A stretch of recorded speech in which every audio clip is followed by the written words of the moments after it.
Hello, everybody. Welcome. Welcome, Richard Rudd, to this webinar with the World Happiness Foundation, the World Happiness Fest, and the Academy community. We are live on Facebook, on LinkedIn, YouTube, and the Academy. But it's I feel so good. I feel like wow. When you go through many hours of learning, and finally you see and you have some time with your teacher is very, very important. So I feel good. Thank you so much, Richard, for joining. Yeah, thanks, Luis. It's really lovely to be here, and it's been a great pleasure to meet you, and looking forward to talking and exploring some of my favorite subjects. I think so. Basically, today we are going to frame the conversation around contemplation and around love. And in between, there is a path. There is a pathway. So I think it's going to be pretty deep at some point, because we know about the way you use words, and that's something that inspires me so much. But can I introduce you, and then we build on that as well, because I mean, most people know you, but for those who don't know Richard, I like when you say that you are a teacher, you are a poet, and many people say you're a mystic. And I would love to build on that. What is a mystic? What is a poet? What is a teacher? What does it mean together when you've been through many different paths in your life? You've been an explorer. You won awards in poetry, and you've been touching so many different souls around the world. But why don't we build on who you are, and what is your purpose? Yeah, well, thank you. I mean, I should add that I'm a father and a husband, because those are like the first things to be mentioned in a way. And so yeah, I'm a pretty ordinary person at that level, really. And but yeah, underneath, I think being a mystic is many of us are mystics. Anyone that is deeply called to understand the mystery of life, and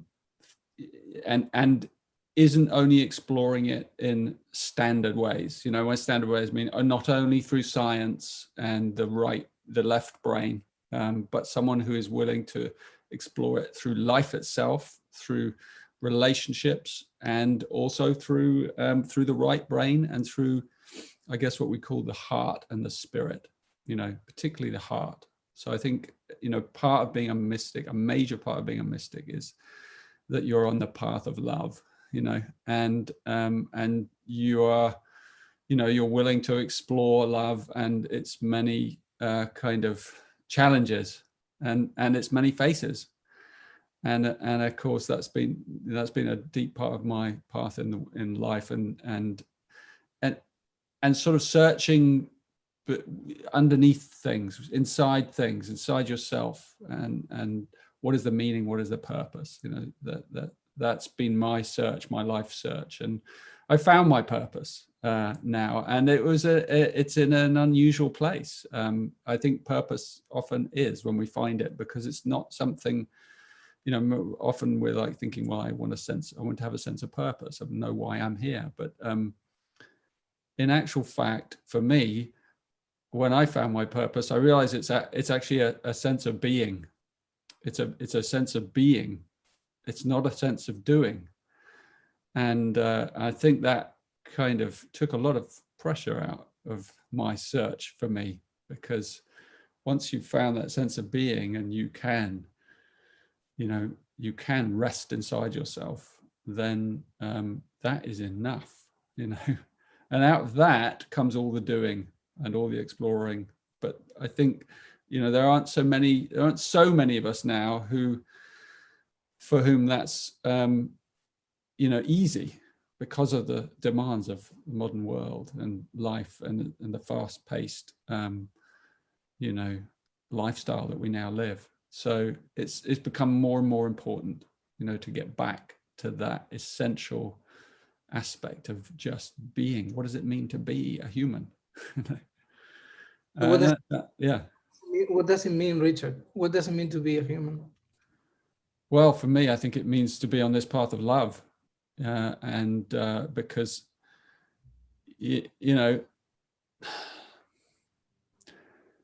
that's what life keeps throwing at us. It's about the nature of our suffering. Why do we suffer? Why does it hurt? And that's the first question of the mystic. Why does this hurt? And the mystic has to be courageous in that way, and go inside, go into the hurt itself. And that's counterintuitive, because for many of us, we've spent lifetimes just trying to be distracted from the pain, because we don't want to face it. So I always feel that, the great divine mystery has placed the deepest secret in the most unlikely place, and that's in our suffering. So in order to understand about love, we have to go towards that place, that ache in us, that grief, that depression, that melancholy, that numbness, whatever form it takes for you, because it's so that rage, that injustice, whatever form the wound takes, that's where the gift is. So that's been my search. That's what I've come to in my own life, and out of that has come, I guess, poetry. Out of and not so much poetry as in the written form, although I have done that, as you said, but it's more like out of that has come the poetic understanding of life, because you don't have to be a poet, a writer, to be able to be poetic. And I think everyone has a poetic soul, deep down, and that's what we discover or rediscover when we go into this terrain, this place inside, this wounding place inside us. If we go deep enough, we start to discover diamonds in the coal, in the coal face, and that's when the poetry of our soul starts to be released. And it can take so many different forms, but ultimately that's when we discover this sense of purpose, of like higher purpose. I call it higher purpose, that we each have a higher purpose for being here. So yeah, that's what I have to say. But you play with advantage because you have a map. So, and before we go into the map, because nobody, I mean, not everybody in the world is able to find the map. But why don't we talk? I have a curiosity. It's always about: do we remember who we are, or we find who we are? Usually the answers to those kind of questions are both. We remember it, and finding it is the same thing. Actually, we remember it because we've remembered it so many times before, at some level, because we are eternal beings. And I just come right out and say that, and I stand behind that. I've remembered that about my being, so I'm comfortable saying that. We are eternal beings, and which means that every time we come into sort of this place of essence inside us, we remember again that eternal nature, and when we come there, however we get there, whether we get there through meditation or whether we get there through lots of different ways we may come to the place of remembering, it always feels like the first time again. So it's both. You're discovering it because it's never boring, life, and every time you touch into that core essence of your soul, it's both feels like coming home, and you know it and remember it at every level, and it's new and fresh and different, and this time it's different again. Wow. Yeah, so both. I love the answer. I love the answer. Um, when you go through the path of anything, and you start from one place to you go to another place. What I love about your sequences is that you go to a place where you have to start from the beginning again, because everything is interconnected and is part of the nature of something that at some, I mean, that right now you are sharing with everybody. But I'm very curious about the process, your process of how you got into the journey and the path of actually finding or remembering or downloading a map, and now being able to touch so many people, and help so many people getting into their own purpose and their own love and their own prosperity. So why don't you tell us a bit your path? Yeah. Well, yeah, again, and everyone's path is different. So when I tell mine, you have to be careful that it's like, this is mine. It just, you know, none of them are perfect, and they're also all perfect. But, you know, I have my messes and problems and challenges, just like everyone else. I guess for me, as someone, you know, as a person who, you know, I've been really gifted, in not sort of in myself, but I've been just given gifts. And the gift that has come to me is wisdom, really. And it's come out, I don't know why. I couldn't tell you why. And why is not even a question after a while that you need to bother asking. It's just, okay, it's happened. So for me, I guess in my search through my early life in my 20s, and like many of us go off searching because I'm, you know, I feel something more is available than just this, and I'm driven by this ache, this pain, this wound inside myself, and I want to know more. I need to kind of, you know, heal it in some way. There's that feeling. And so like I had my own spiritual journeys of traveling and exploring and, you know, going into different situations, relationships, and failing at things, and like the, you know, all the human things. At a certain point for me though, I had an experience, you know, I had an epiphany, I had a revelation, I had a spontaneous kind of spiritual experience in my late 20s. And that's what kind of changed things for me, because something came into me, you know, something lit up inside me, a light came on inside me. And it wasn't even that I couldn't even say it was triggered by anything. I was doing deep contemplations of the meaning of my life, but and I'd given a lot of time for that, because I was able to. I didn't, at that time, I didn't have to earn a living, and I was free in that way in my 20s. And so I took that opportunity to explore, you know, who I was and why I'm here. And by really, I think sometimes that happens when we put a lot of energy in one place, really condense it and focus and concentrate, then sometimes we have a breakthrough. And I wasn't expecting it. I think I've been putting so much energy in that place for so long, for so many years, I kind of like didn't even know if anything would happen, but I couldn't stop. I became obsessed with knowing something. And then suddenly a breakthrough occurred. And for me, it happened. I just woke up one morning in my bed and everything was different. I was suddenly surrounded by light, inner light. And I was kind of radiating this inner light. And I was inside this light. And I don't know how else to explain it. It was the intelligence of light. And it stayed with me for 3 days. And it was so powerful. It shook my whole being, you know, because in that light, I saw so many things. I had a deep memory of my eternal nature.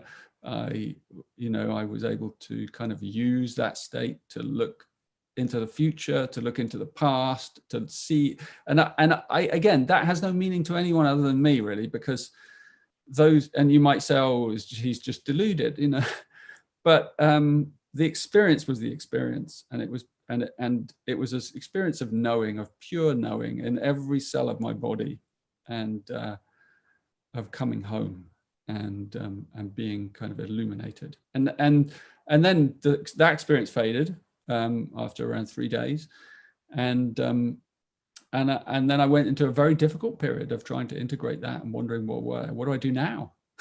I was young still, still in my mid to late 20s, not really that emotionally mature, and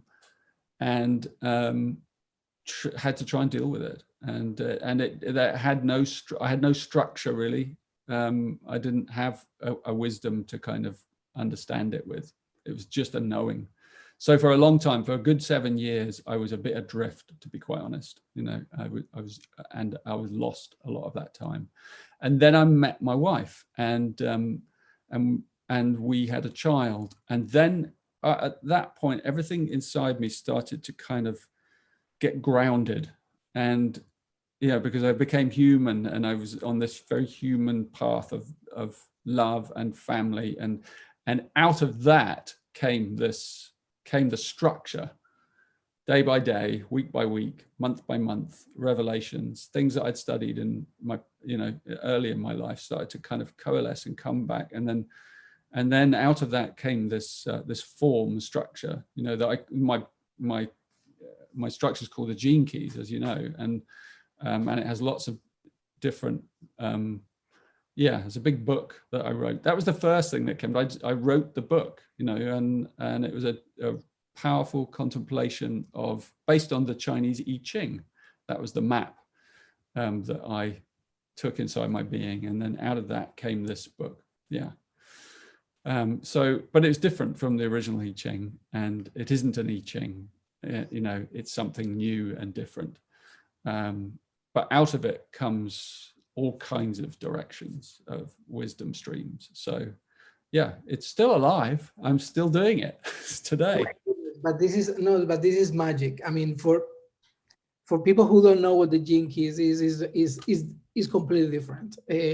My own journey has been exploring and traveling, as you've done, to so many places and talking to so many people and mystics and really humble people, are really people who are doing, and that's part of our community, by the way. We are in the front lines. It's our teachers, psychologists, it's our coaches, it's about people who are leaders and founders who are doing a lot and probably don't have enough time to be in silence and to be with themselves. That's why this is so important for everybody to go into the path. And we are going to be talking of contemplation. But I think what you have with the Gene Keys is, I haven't seen anything like this. Is a combination in many ways. Is your own wisdom, but that wisdom is coming at the same time, basically built on the shoulders of giants, because you are building on giants like the I Ching, right? And part of what you do as well is built on astrology, is built on human design, is built on so many codes that come out into Gene Keys. So before we go into contemplation, can you tell us what a key is and what a gene is, and how do you combine genetics with wisdom and the path to love? Yeah, thanks. I mean, I just remind everyone that I'm a poet, not a scientist. So when you kind of come into Gene Keys and you begin to look into it, you're looking at it, because the I Ching, what's been realized is that the pattern of the I Ching, this ancient book from China, it has the same mathematical structure as human DNA, right? And there are lots of books about this now, many of them written by geneticists from China, funnily enough.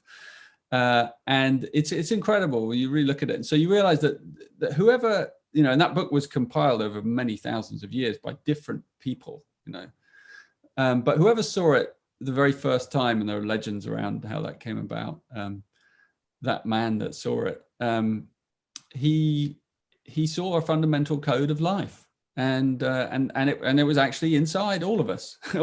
It's the structure of our being. We didn't discover that until thousands of years later, in the 1960s, when we unlocked the genetic code. And saw its mathematical structure, 64 codes built out of amino acid structures of sixes and couplets and triplets and all this. And so I had the living realization through that experience I just explained of the code inside my being, because the code inside me that lit up, it communicated to me that this was the code in all life, in everything, because I saw it over and over again, replicated everywhere I looked.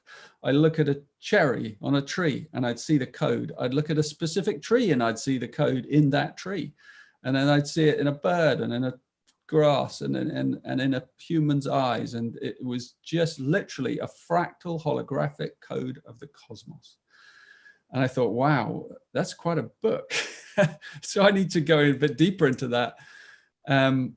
And that's why I called it the Gene Keys later, or that just occurred because I realized, my version of it was very much a human version. So when you, and there are 64 chapters, gene keys. And just as in the original I Ching, there are 64 symbols called hexagrams. And so each one of those is a journey, is a lens into a human transformational journey. And so each gene key, it's a framework. Each gene key has 3 words, that are connected to it. All right, so you have 64 times 3 words, and I call that the spectrum of consciousness. And it's the spectrum of all human consciousness. So within those words are contained almost all possibilities of human psychological, sociological, mythic journeys in the, these are the archetypes of humanity. So if you take a gene key as an example, do you want to pick one at random? Well, at random, can we talk about one of your own, whatever? 44.5. Okay, so 44. So that's a gene key 44. So every key has these 3 frequencies, like a shadow and a gift, and then what I call a siddhi. Siddhi is a Sanskrit word meaning the divine essence. And there isn't a word in English for that. So in that one you have the shadow is interference, right? And then the gift is teamwork, and the siddhi is called synarchy. Synarchy. Synarchy is some of the words will be new to people. And synarchy is, I'll begin with interference, and then I'll describe how a gene key can be applied individually, but also how it can be applied, sociologically, or to an entire species like humanity, or across a whole system like the solar system and the universe itself, right? So interference, you can look at that on so many levels. You can see it, it's a shadow pattern. It's a low frequency pattern. And essentially when you look at it in yourself, because the Gene Keys is really about applying to your life. When you feel doubt or fear or discord or conflict or any difficult, challenging inner state, then it's an interference frequency that you're picking up on. And then also what we tend to do is we tend to try and distract ourselves from the pain, or we go outside and try and fix it, or whatever it is. We actually interfere with the pattern itself. And the one thing we don't usually do is completely accept it as it is. We interfere with it.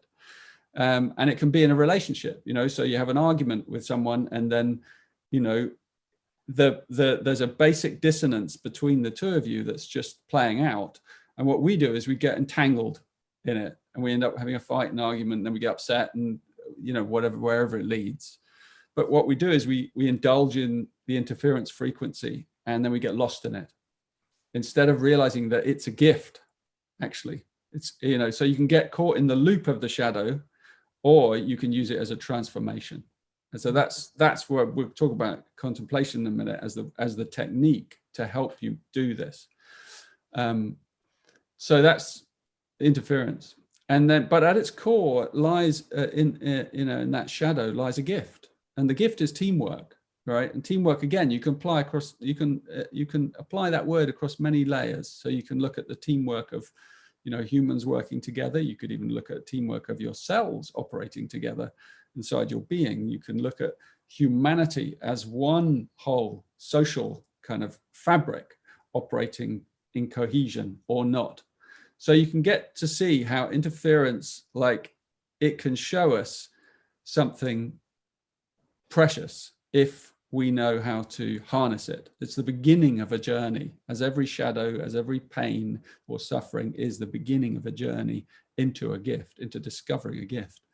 So in your life, you're living this out beautifully, because that's what you're doing. You're connecting people, you're creating teams, you're literally building, bridges in all kinds of places. Maybe you can share a bit about your interference, if you'd like, in a moment, because it's nice to just hear, where did it come from in you? It'd be like interesting for people to hear that. And then I'll just finish by saying, the final flowering of what is teamwork. Teamwork is learning, obviously, to work in harmony with others and across systems, and to therefore listen to them, and to learn to, love through our heart and come into coherence together. And the more we do that, the more we enter into this higher state called synarchy. And synarchy is the underlying pattern of perfection at every moment between all beings, more or less. And it's also a self-organizing principle that is built into all life. And so to attain a state of understanding synarchy, or becoming one with synarchy, requires that we've come into such a deep level of trust in every moment, in every difficulty. We have to trust everything. We have to trust, like the state of the world right now, we have to trust that utterly. Because if we're in the trusting of that at the deepest level of our being, then we're then in synarchy, and synarchy includes dissonance. It includes even the interference, because it understands it's unconditional love. That's what it is. It's unconditional. I will love you no matter what you do. I will love the world no matter what happens. It's like, you're not even loving, you are love. That's how love is.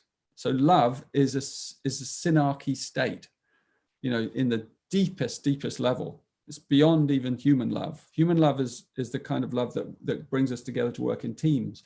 But beyond that, there's cosmic love, which has a different flavor. It's this deep sense of surrender and trust in the universe and its workings. Everything is moving towards something. Everything is moving from disharmony to harmony, and then disharmony again to a higher harmony and a higher harmony. And it's all it's orchestrated in the most dynamic, beautiful, mysterious way. So, yeah. Anyway, that's an example of a gene key, and you can apply that to your life, and you can apply it to the whole world. Well, I love this gene key, because from your mapping, this is my purpose, and it's the beginning of the Venus sequence. Yeah. So maybe we can talk about that. But Richard, something that I feel more and more when I go deeper into the interference and the shadow and actually this is the way we are positioning as well the World Happiness Foundation and the FEST and the community, is finding the sweet spot between freedom, consciousness, and happiness. And I say it's about freedom to be, consciousness to expand and evolve, and happiness to share. And somehow it works very deep in me, because sometimes we understand happiness as I want to be happy. I think, like you, is about being happiness. Is when you are happiness, when you are love, you are embracing, you are embodying. That's the moment where you can really create resonance. So when I saw synarchy, it was a new word for me, and I love it. The more I go deeper, and that's what I love as well about the selection of words that you have. They are pretty new, many of them. They are beautiful in themselves. They are so deep that actually you need contemplation in order to go into that. So thank you so much for this legacy that you're giving to everybody. Can we go deeper into contemplation? Because just moving from the shadow, understanding the gift, and getting to the superpower, to the city, Yeah, it takes, I mean, it takes a village. It takes a big journey, and something that you have and you are almost ready to publish and give to the whole world is this beautiful book on the art of contemplation and the training that goes with that. um, I, I I've been into the path of meditation and mindfulness, and as part of the network, we have so many amazing teachers. Uh, and they mostly, I mean, many of them say there is a cap in mindfulness. So when you want to get to non-duality, probably mindfulness is not the path. When you go to the non-duality, you have to get into contemplation, and you have to get into other space. So why don't we define? Why don't you help us to understand what is contemplation? What is the difference between meditation, mindfulness, contemplation, and how do we contemplate? great. Yeah, no, I'd love to have a go at that. So what I would say is that the good news is that the gene keys is I kind of say, look, that if you're interested in my work, that you can jump in the shallow end, or you can paddle in the shallow end, or you can jump right in the deep end. And the gene keys, the book, that big book, it's just like, that's the deep end. You don't need it. You don't have to jump in the deep end. But the path of contemplation is very, very thin. It's very simple, and it's under 100 pages in there. So and it's big writing.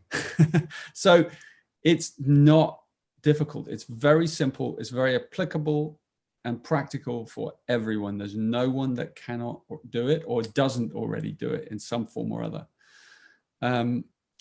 So it's a word, contemplation, that includes many things. It's a very generous umbrella term for a person that is willing to look within, like we started by talking about mystic. Yeah, we're all mystics, really, at a certain point. When our suffering becomes bad enough, we have to become a mystic. We have to look in, and go like, okay, I'm going to try and get to the root. And there's no one that escapes that at some point in their evolution. So the art of contemplation is just my way of distilling something very simple and something quite poetic, actually. The word itself, it kind of, well, it has layers. So everything I do, I like to do things in 3 layers, like you said, the shadow, the gift, the city, and we can apply like the contemplation also in 3 layers. And it's perhaps the simplest way to understand it. And it can include mindfulness as a path. It can include, singing as a path. It can include dancing. It can include business. It can include anything as a path. Anything can be a spiritual path or a part of your spiritual path or your life path.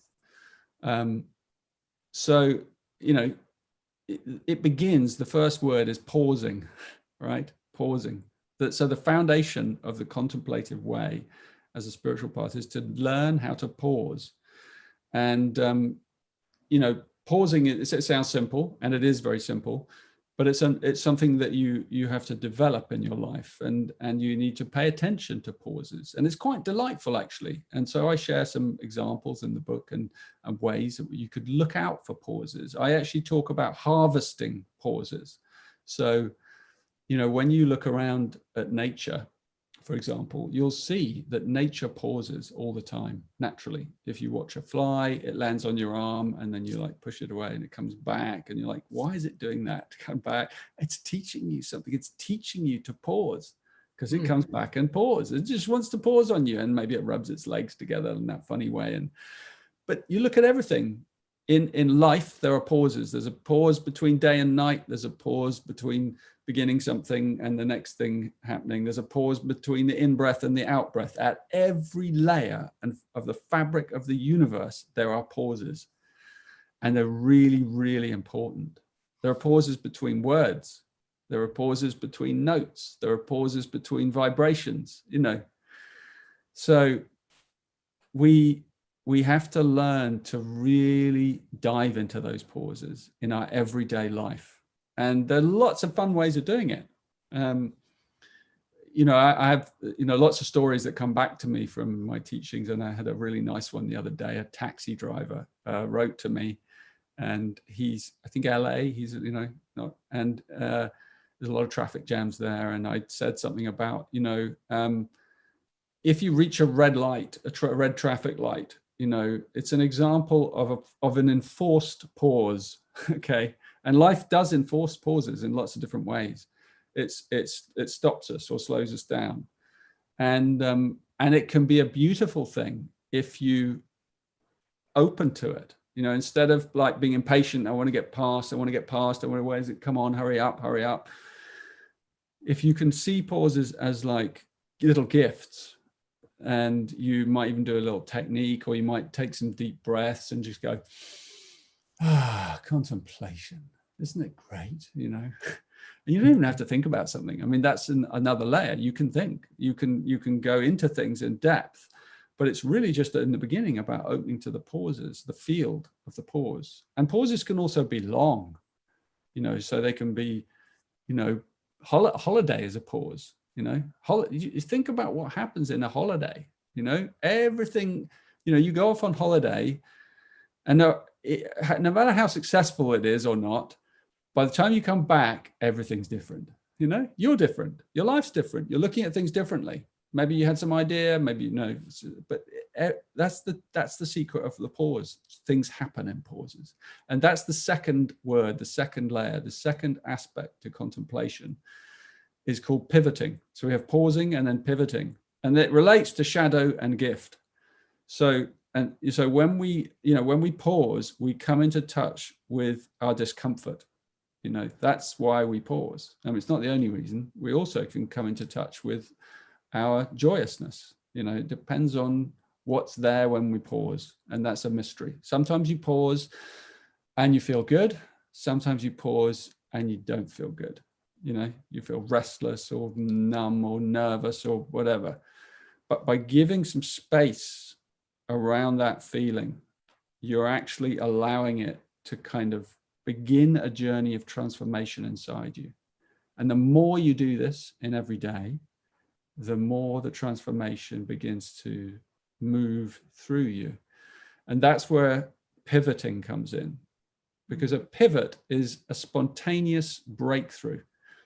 And you might begin your contemplation just by thinking about things. You might just start, on the mental level, right? So in my book, I say, like, there's two basic ways you could apply it. You could think about something difficult, or you could think about something lovely, right? And both have value. So you might think about a real deep issue that you have in your life right now. Maybe you have a real health problem, or maybe you have a real difficult relationship issue with someone. And if you contemplate that, if you just go, I'm going to really think about that. I'm not looking necessarily for resolution yet. I just want to think about it. I want to kind of work my way into it in a light way, and you begin to move towards it. But you're also kind of not pressuring yourself to understand it too much. That's the gift this is the art of contemplation. It's an art. You can't go in hard and fast with a tight mind. You have to go in gentle, patient, with soft, poetic hands, and you just start to think about that thing, even if it's difficult. And then you think about it a bit more, and then you forget about it and you get on with your day. And, 8 hours later, it bubbles up in a pause. You're like, oh, I was thinking about that. Yeah. But, in that next pause, it's shifted a little bit. Maybe there's an insight that comes to you, maybe in the middle of the night, maybe the next day. But the more you do it, the more you think about that thing, the more chance there is of a moment of pivoting. And pivoting is when a little breakthrough comes, can be a big breakthrough as well, or an insight. And then suddenly your mind or your heart or your whole being sees something in a completely new way, and you have a little revelation. And this is the process of contemplation. So it begins with a pause. And if you have, let's say, 100 pauses in a day, then maybe one of them might have a pivot inside it. You don't know when that's going to happen. So the more pauses you create, the greater the opportunity for pivoting, for a pivotal experience. And pivoting experiences are amazing because they open you up. They literally open you up, and where you have a kind of bang light bulb moment, and you want another one because they feel good. Endorphins come into you. There's a rush of some form, and this is the journey of contemplation. And then the final phase is called merging. So you have pausing, pivoting, merging, and they have shadow, gift, siddhi, right? So out of the shadow comes a gift, that breakthrough. And if you're doing this every day, for a few months, let's say, and some days you don't remember, and that's part of contemplation. Is this very, very, very kind of gentle, I call it gentle path to wholeness and prosperity, right? Because it's gentle. So you can't be hard on yourself. Oh, I didn't do my contemplation today. It's like, I didn't pause at all. Well, you're pausing now, thinking that. So one pause a day is a victory, really, in our modern life, and that's the beginning. But we get to learn to love it, because after a few pivotal breakthroughs, we start to go, this stuff really works, and we start to fall in love with the art, with the technique. It's almost not even a technique, it's a habit, a new habit we build into our everyday life. Doesn't matter what kind of life you have, doesn't make any difference what you do, or you can be a war journalist in Lebanon, or you can be like a single mother, in wherever. It doesn't matter, because pauses are there all the time, and it's just about giving yourself those gifts. And so if you do it long enough, over a period of time, you start to experience the third field, which is merging. And merging is more subtle. It comes out of several pivoting experiences occurring, let's say in a month. In a month, if you're doing the art of contemplation, you may have 2 or 3 pivotal experiences. But those 2 or 3 pivotal experiences, they're like kind of someone's just like smashed open little holes in a curtain in some way, or opened up little holes in a curtain or some fabric, and then through that fabric light starts to come, and this is inside you. So light starts to move through your being from the inside out. It's very difficult to explain merging, but we start to experience more joy in our being, more joy, and more spiritual experiences, or more wisdom, or more, perhaps moments of even sort of ecstatic, as you get deeper into the art of contemplation, you start moving into really heightened states of consciousness, because you're reaching the background, what you call the non-dual experiences. It starts to seep through the fabric of your being from the inside out, because you're looking in and you're piercing holes in this veil through your pauses. Every pause is a little tiny pinprick, and then 2 or 3 of them open up into pivots, and then suddenly more and more light comes through, and then whole aspects of the veil drop away, and we start to experience the merging field. And when we experience merging, it's over like months and years, we start to experience more of life, more of love, more of everything, and our whole life changes, because our true inner purpose, our higher purpose, starts to kind of be born. So I think that's me in about 10 minutes describing the whole process. So wow. Something that you do, Richard, that is incredible, is that you put words into things that are really, really difficult to explain. So this is another of your gifts. You have the wisdom, but you have the articulation and the possibility to explain it. It's amazing. Actually listening to you, I've been realizing how many pivoting moments I've been having in my life, and how many mergings, because I have different lives, but the most time I've been in the corporate space, and working for multinationals. And in this case, companies with operations in 175 countries. So, for example, something I was doing, I was pausing, I was seeing the world, I was understanding connections, I was saying, okay, how do I roll out this program, Southeast Asia, Latin America, Europe, and at the same time, it was in the moment of pausing and actually visualizing or actually giving time to see the interconnections when I got the pivot, and the pivoting, and at some point, and that's still happening to me so often. My challenge is emerging because I come out with so many ideas that then I don't have time to execute them. So because merging is about execution as well, right? At some point, if you think in your daily life, probably that's easier. But when you are running big projects and you are pivoting and connecting, then the merging is the big part. In corporate, we say 20% is the strategy, 80% is the execution. So pausing is and pivoting probably is 20%. Merging is 80%. And that becomes, once you are in the path, and I feel that I know exactly what you're saying, the merging part is so amazing, but it could be your interference Yeah. as well. So Yeah. am I understanding what you're saying? Yeah, totally. I mean, it's the subtlety of the difference between like the highest and the lowest, like the shadow and the siddhi, which I say is like the seed and the fruit. And then the gift in the middle is the flower. So it goes seed, flower, fruit. And the fruit contains the seed, right? Like an apple has a seed in it. So they're very related. So yeah, you're right. As the field starts to grow and come more online, like you start to see synarchy at work, right? You're like going, oh my God, that's connected to that. That's connected. That person needs to meet that person. That one's, that business is going to work with that one. And you're seeing the interconnection of all things, right? You have to then really create even more space for pausing, because the pausing is the thing that stops you interfering.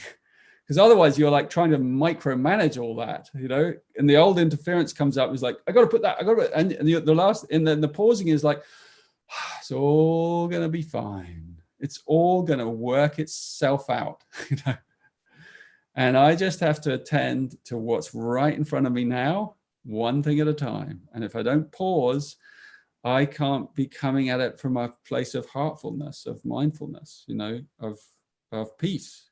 So yeah, sometimes after a few big pivots, we can go right back into the shadow frequency, because it's quite overwhelming to have that to contact the bigger field, so. But that's the beauty of the journey, is that we drop back again, even at like more advanced stages, and it humbles us, constantly humbles us. That's amazing. Okay, so in that case, let's talk about the big pause that we all are facing today. Yeah. But it's not a big pause for many. Actually, this is becoming so stressful because we don't understand it as a pause. Can we talk about, it's about 6 months almost, COVID-19 pause. And can we link this to love? Because we're gonna have a lot of time to talk about love, because you are starting this amazing journey, this retreat called the Venus sequence, and it's gonna be 6 months. And I'm inviting all the World Happiness community to join this journey. But before 9 minutes, we have to talk about love. So can we connect the big pause with the need love? Definitely. Isn't that what the pause, the highest possibility of this pause, of this pandemic, the highest possibility that we could do with it is that we build bridges with each other. And isn't that at some level what is beginning to happen in new ways? Because we've been forced to be separate from each other in so many ways, but then we're also opening up possibilities, particularly online, where we're seeing wider networks developing. And yeah, I mean, it's an opportunity, and it's also, it can be a very, very difficult thing, because we are confronted with our shadows more and more. And what we want to do is distract ourselves as much as possible from those difficult feelings. But what it's also doing is it's forcing us into tighter, closer relationships, particularly with those we love or those we're close to anyway. And that's where the juice is, so that, as you said, the program I'm about to embark upon with a big global group is all about how do we harvest the grace in our close relationships, in our families, in those closest to us, in our intimate connections. How can we dig into the shadow patterns there, because that's where the wound is often at its most acute. And for some people, it's loneliness as well. It's they're alone. And that's also a real, that loneliness is such an edge, such a two-edged sword. It can cut you, to pieces, or it can be your way of opening up to love, to like this deeper love, this deeper fulfillment. Because each of us is alone, deep in our soul, right? Deep in our soul. That's where we have to come from, this place of I'm okay being alone. I'm more than okay being alone. I'm blissful being alone. But then from that place, you can share, as you said, you can share your joy. You can share. So you have to, that's what the potential of this period is. That's in a way why I think the choreography of my life has orchestrated.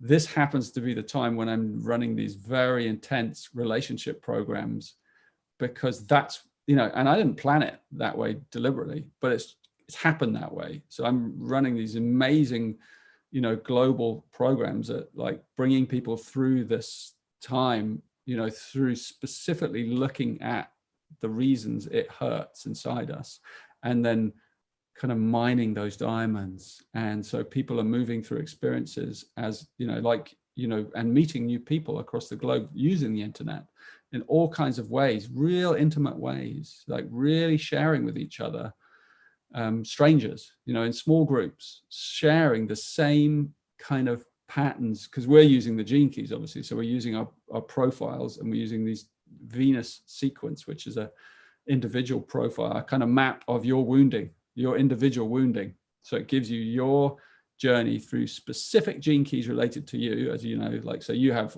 44, someone else might have 29, and then 49, and then 20, and then 3, and each one of those is a little portal that opens up an aspect of their wounding in life. And if we are able to look into that sequence, because it's a sequence, then we can open up a really powerful healing current in our life, and especially in our relationships. So the potential of any pause is to open us up to a breakthrough. So a global pause like this is a potential to lead to a global breakthrough, and remember, pauses are where we meet our discomfort. They're where we get to look at the kind of life that we've created, and that's what we're being offered. We can actually really get to look at it as a collective, and the moment you guys will know this from the kind of the whole thing that you're creating, is that when you can operate at that collective level as well as at an individual level, then you kind of enhance and quicken the speed of awakening, the speed of heart opening experiences. Because I've seen this in Gene Keys work, in the Gene Keys community that are drawn to these wisdom teachings. Once one person has a heart opening experience and they share it with another, and it can be difficult, it's you just share the vulnerability that you feel in your life right now, authentically without holding back. Oh, wow. The power of someone doing that in a small group online. It's like it blows people away. They're like, wow, you're amazing that you can be that real with us. And then it kind of triggers another one. And then the collective field starts to open. And by the end of an hour call, everyone's crying, you know, because a kind of a pivot has occurred in that space. So we're creating these programs and ways of enhancing pausing in our private lives, but also doing it as a community together. So yeah, it's a really powerful time, really powerful. And I say to people that when we look back on this time, you know, these few years is probably what it will amount to, several years of intense change that will change the face of humanity forevermore. You want to really be able to look back at that time, I reckon, and say, well, that was the time that my whole life pivoted, my whole life, not just like a few areas, my relationships, my work, the place I lived, my family, all of it. It all went through this incredible opening. And, you know, ever since then, I've been on this new track, you know, where wisdom has been at work inside. The wisdom of my heart is now online fully, you know, and I know how to follow it. And so that's the goal of what I'm offering anyway. So yeah, a lot of possibilities in this time. Well, this is amazing. So, well, I invite everybody to walk on this journey. I'm gonna be there. We start November 2nd. I think the first call is on November 10th. I invite everybody to really join on this journey to relationships, to love. This is it. Is the moment. It's a 6 months journey. So really, It's a long journey. It's a lot. But yeah, I should explain, Luis. Sorry to interrupt you, just so that I can put people at ease. Hopefully, it goes on in the background of your life. You know, it doesn't. You know, you adapt the teachings to your life. You know, it's very flexible in that way.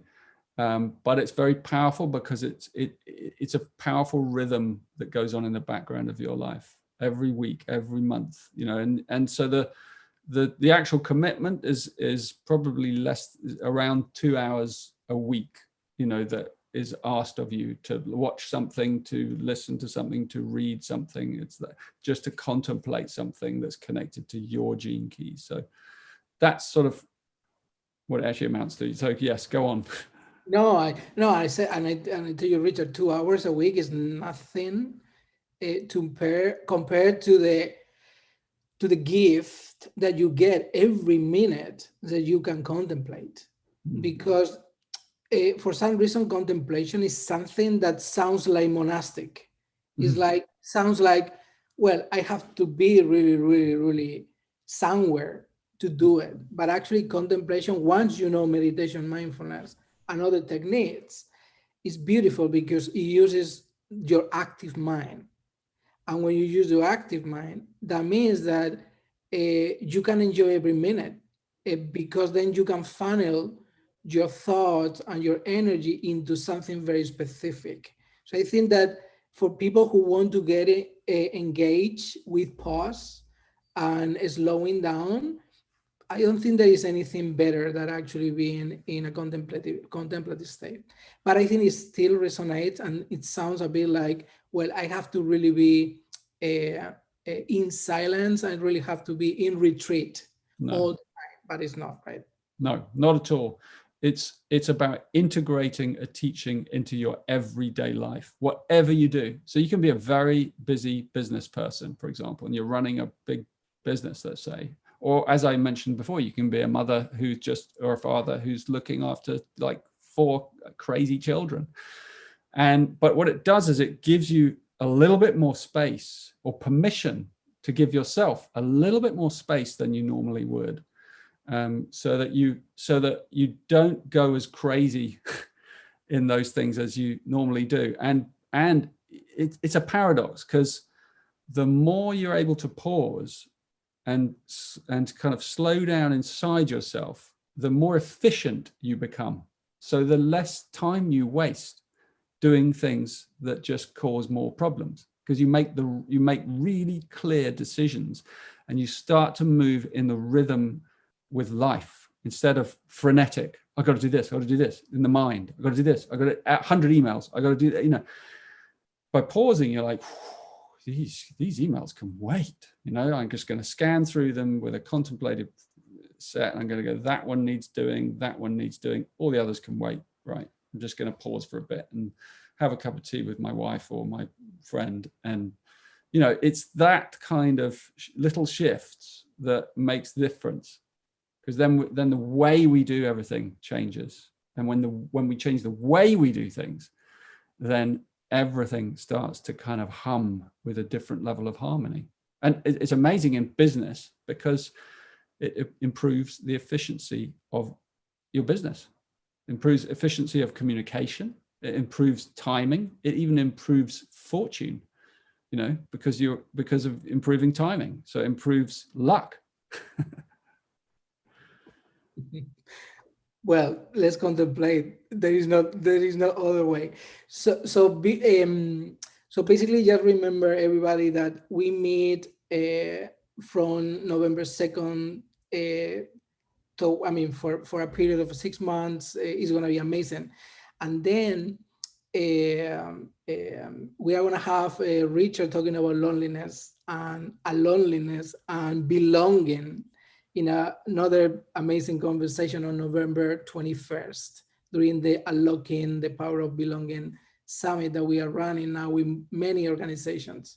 And we have identified that this big pause is getting so many people into the shadows and the fears. And for some people, this is becoming is freezing them up. It's like, and this is accelerating the big pandemic that we've been facing over the last years in the world, which is the pandemic of loneliness. And we talk more and more about that, but it's not super open to the discussion. So let's put it on the focus of the discussion, and that's what we are going to be doing on November 21st. So Richard, you're amazing. It's incredible. It's You too, Luis. You too. You have the wisdom. You have the gift of poetry that goes with wisdom, and that's what really few people have. So thank you so much. Oh, thank you. Everybody. Okay, so thank you, and we'll see you soon, and have an amazing day, night, and afternoon, wherever you are. Thank you so much, Richard. Thank you, Luis.